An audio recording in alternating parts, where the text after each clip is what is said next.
Hi and welcome, my name is Mike, and I'll be your guide on how to create a private challenge on Codeaid. This innovative tool lets you design custom challenges perfectly suited to your specific needs, whether for a particular role or unique requirements. Let's get started.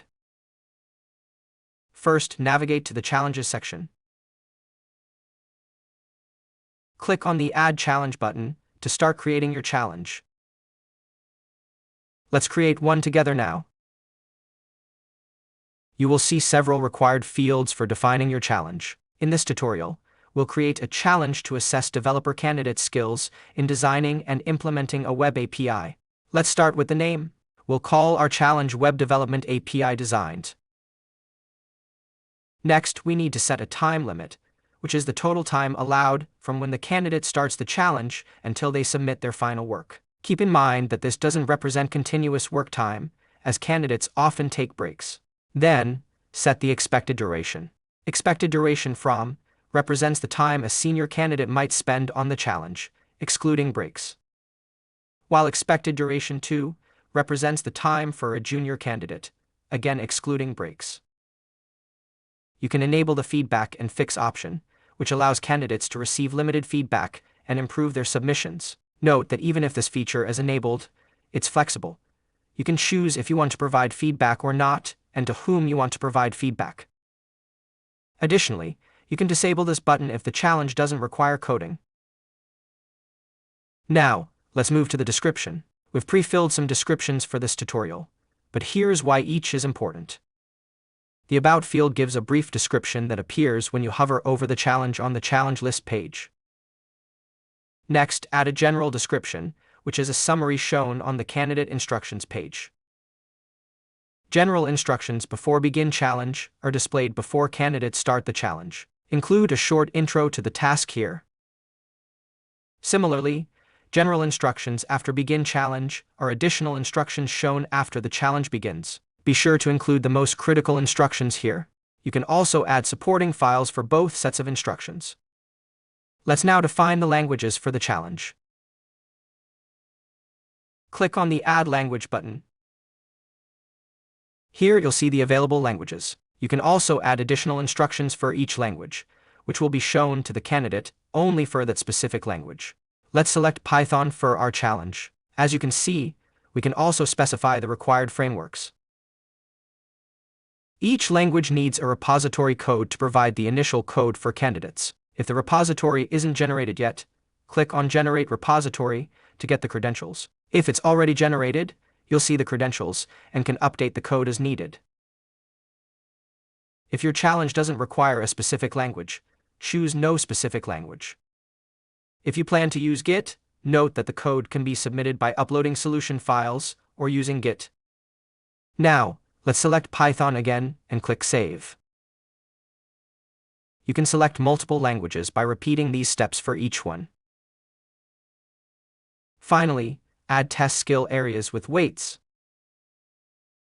Let's add the weights we need for our challenge. These weights help generate a challenge and candidate's profile spider graphs. You can define weights only for the skills that are tested by the challenge.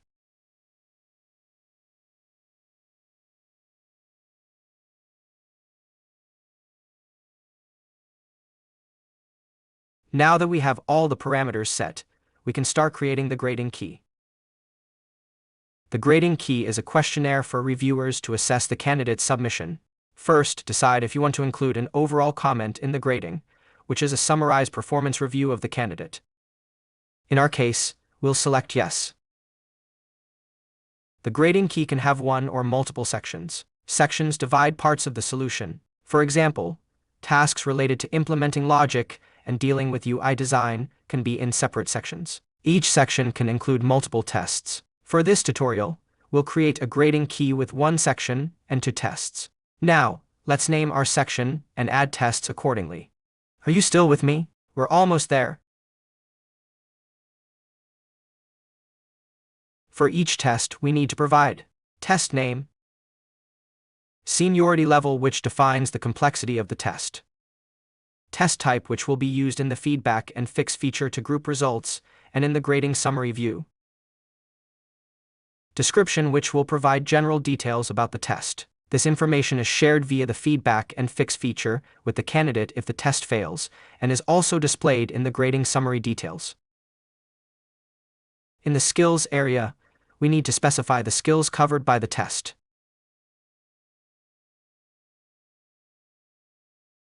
We also need to choose option types to define the types of supported options for the test. Choose binary type, which includes options yes or no. Ternary type, which includes options yes, partly, and no, or you can choose custom option, which provides the ability to customize options, available only in the enterprise plan. Lastly, we will set the weight of this test, or in other words, the points candidates will receive if they pass the test. Next, we can create our second test by repeating the same steps.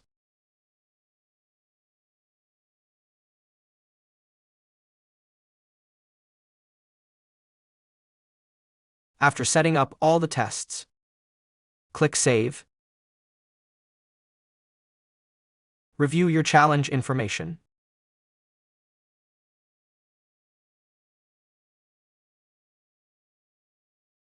And save it again by clicking Save. Your challenge will be saved as a draft. Once you're sure everything is correct, and the tasks are uploaded to the repository, click Publish and confirm by choosing Yes.